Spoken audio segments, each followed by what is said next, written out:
All right, I'm doing a comparison of this eBay Turbo Kit Turbo versus like the max speeding rods $109 turbo. I think is what I paid for this. $109 turbo. So let's check it out. All right, as you open it, I don't know, I guess that's, oh, a sticker. Let's see. 100% brand new aftermarket parts, OE, standard, craft, whatever. You get the gasket, which I'll be using, an instruction manual about installation instructions. Looks to be packaged pretty nice.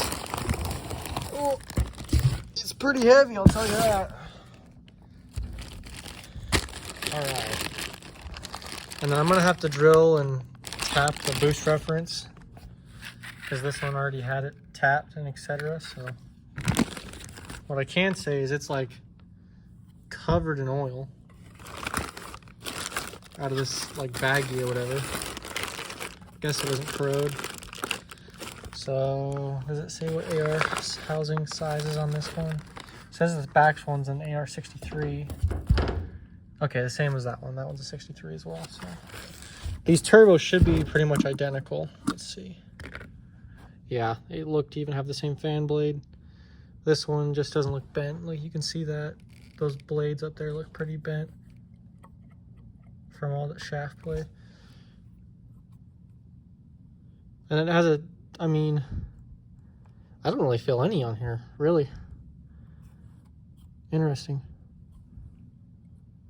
I don't know, this one spins smoother because it has shaft play, I bet, but this one feels nice, if I'm being honest. But yeah, so we're gonna put the turbo on the manifold and slap it in. All right, I've got this stuff, that way I can wrap up where I need to cut. I just threw the old turbo, don't mind that housing off the turbo. I was trying to compare it and put it on the max speeding rods turbo so I didn't have to drill out the vacuum reference, but it didn't work, so I'm gonna have to drill out the vacuum reference. But I got this so I can check and see where the old stuff has to go under the car. And you can see the bung's already there, so I just got to screw that on and then see. Actually, I better look at that piece.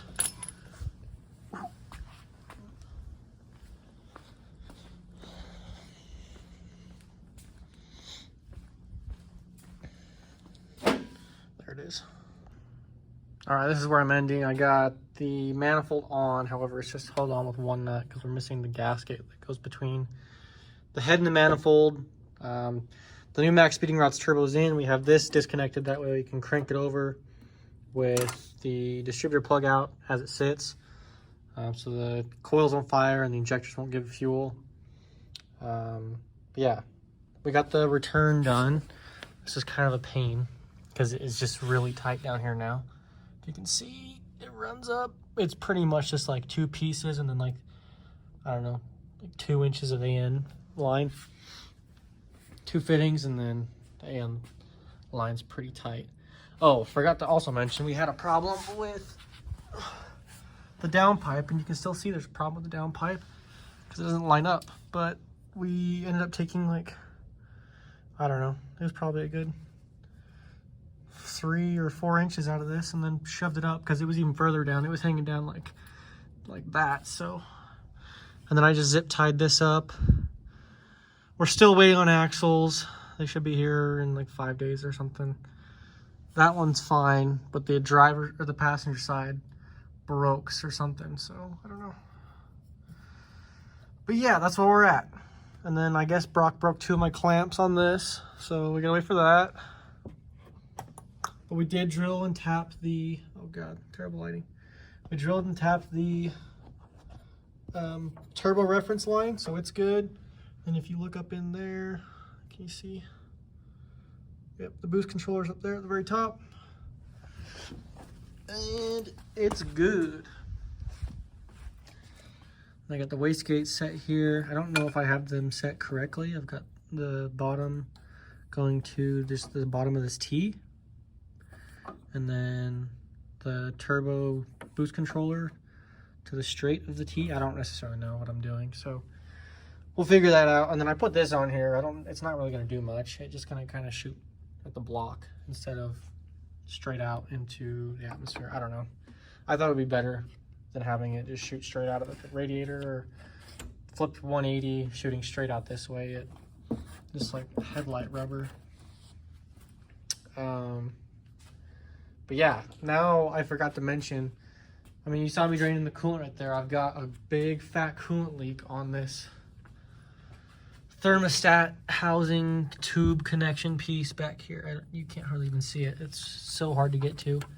I'm struggling to get to it with a ratchet, but it's, maybe if I take the extension off, let me try. That worked out.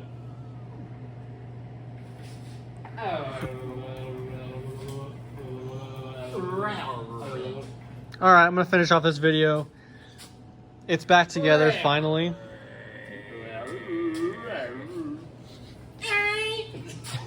What the fuck? Everything's hooked up. It just doesn't have enough coolant. I put Honda Bond. I'll see. I put Honda Bond. So there's the coolant tube that runs under the manifold from this side, the thermostat, to the water pump. I put coolant on that, and then you'll be able to see it on this side where it connects to the water pump. I Honda Bond in the part. Yeah. Honda Bond, right. Where is it? Oh, right over here. See that coolant tube? You can see the Honda Bond sticking out. I was leaking coolant all down the back of the block, so it's now no longer doing that.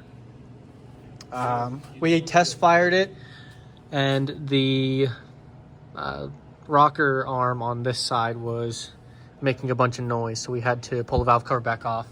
That's why everything looks like it's spattered with oil, because it is. But yeah, we test fired it. Looks to be doing good. We pre-lubed the turbo with oil, so we just cranked it with all the injectors unplugged and the distributor unplugged, so these wouldn't fire. And she didn't fire, and then I just had Brock and McLean hold one of them. I don't remember which one. Hold the turbine wheel. I think that's about it. It's got good oil in it. I think I'm probably going to just run the motor for, who knows, maybe 3 heat cycles or something, and then I'll drain the oil and then fill it back up with the heavy stuff, because I like to run the heavier oil. This has 5W in it right now for break-in. It was just some old stuff I had lying around, so then we're going to put the probably 2050 in it.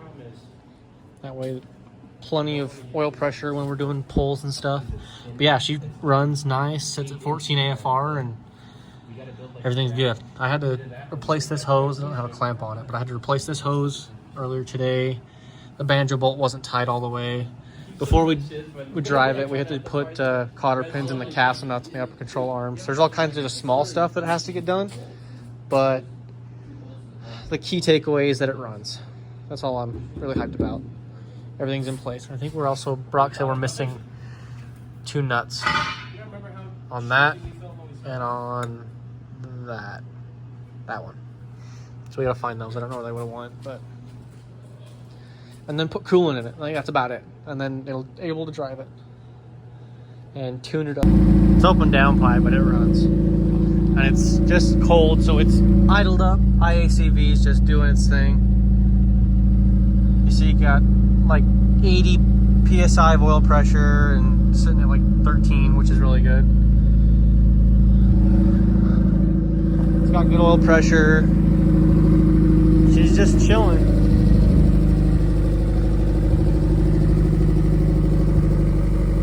One of these days I'll get it all sorted out.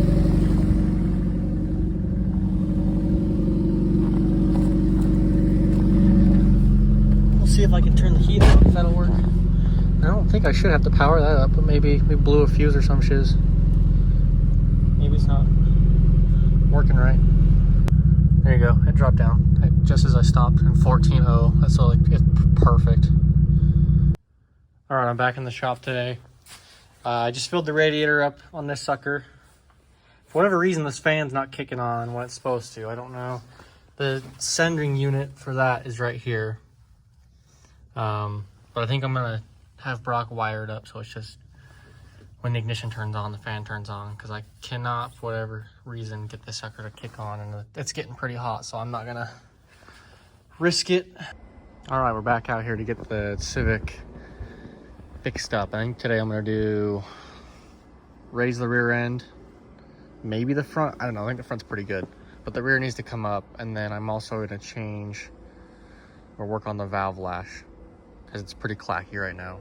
And then I also need to get cotter pins for the front upper control arms before we can go actually drive it. But first of all, we got to get it out of its spot. It's kind of stuck, so let's get to it. Let's go ahead with the super cold start. See what she'll do.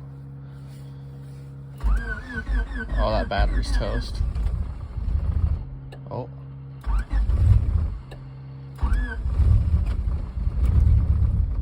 Oh. She is not happy. There we go. 5th time's the charm.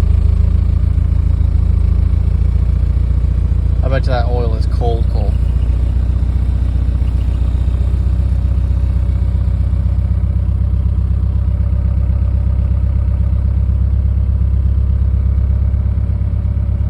Super high oil pressure. Yeah, I guess we'll let it get up to operating temp a bit. Go from there.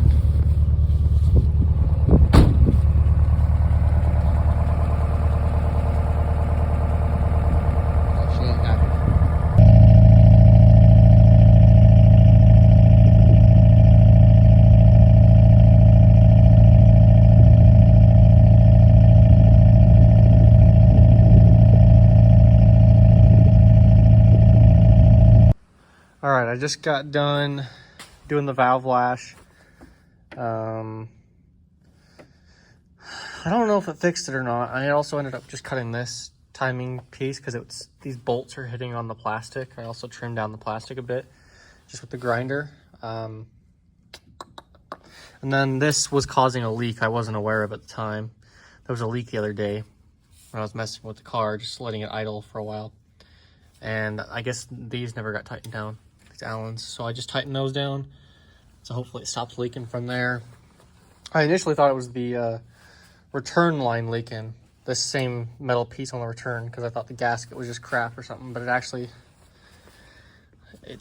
was coming off this far side and then going down the side of the turbo and then down the feed to just down to that little black fitting and then just dropping off the black fitting. So should be fixed.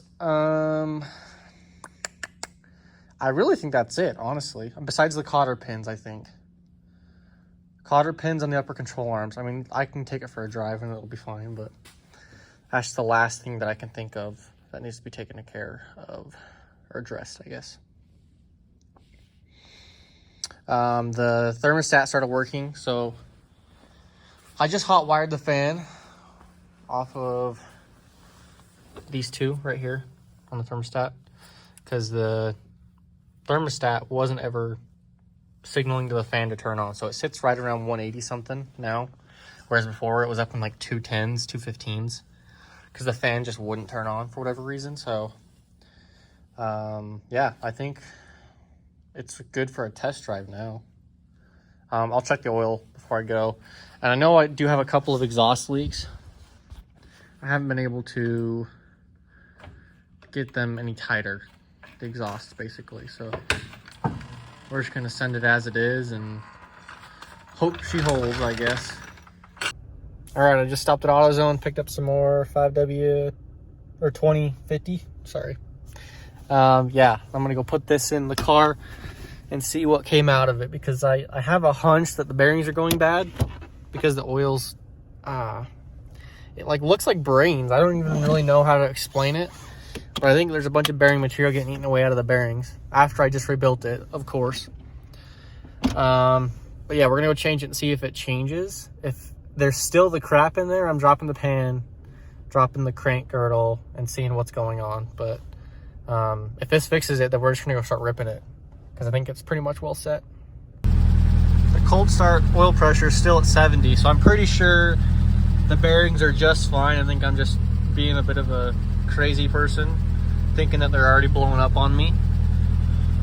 Still idling good, 12 almost 13 basically. And I think once it warms up, it gets up to like 14, so where it's supposed to be. Check engine light still for the TPS.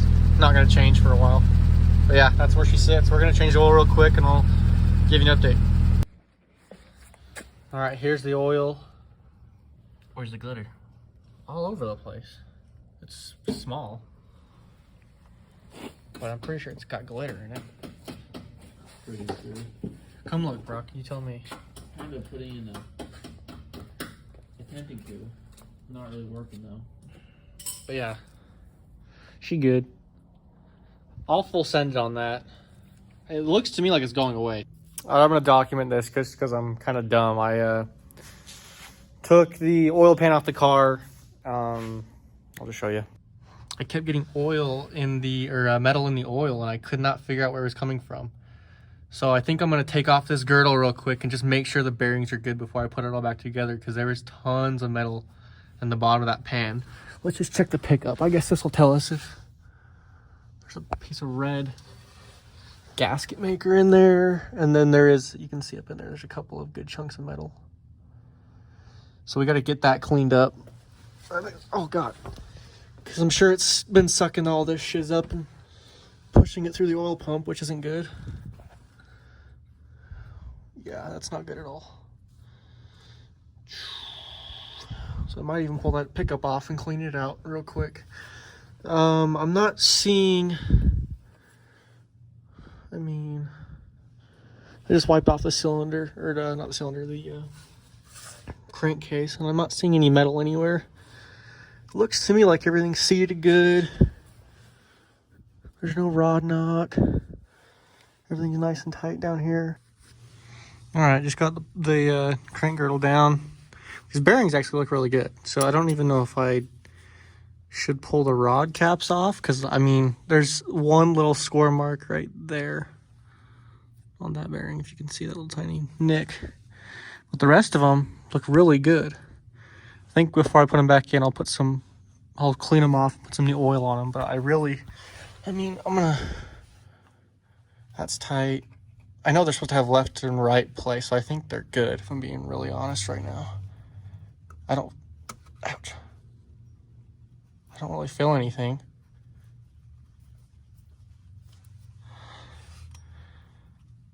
Nothing to cause me concern. I'm not hearing any clacking. Because yeah, you can see it goes left or right on there. Pushes the oil out either side.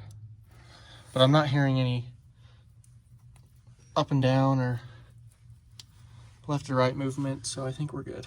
I'm just gonna clean the bearings up, and there's not really any metal on the crank itself. There's a little bit of residue here and there. I mean, like that, there's a flake right there, but I think it'll clean itself out over time with the oil changes. And then we can look up inside the oil pump right here. It seems to be doing good. I don't see any problems with it. I'll just put some new oil in it, prime it, and I cleaned that pan out, so it should not be able to pick up anything else, but I will clean the pickup before I throw it back together. From what I can tell, everything looks great. Cylinders, I don't know if we can even zoom up in there to see cylinders. Let's see.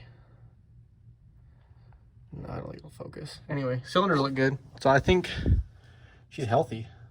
From what I can tell, I don't see anything wrong with it. It feels nice when you drive it, so I think we're set. I'm just gonna toss everything back together, and I'll probably be heading to the store to grab some oil here in a bit. Sorry for the haze, I got oil in the lamps. Anyway, I got a Honda Bond slapped around the entire outskirts of the oil pan, so I'm gonna throw the oil pan on real quick.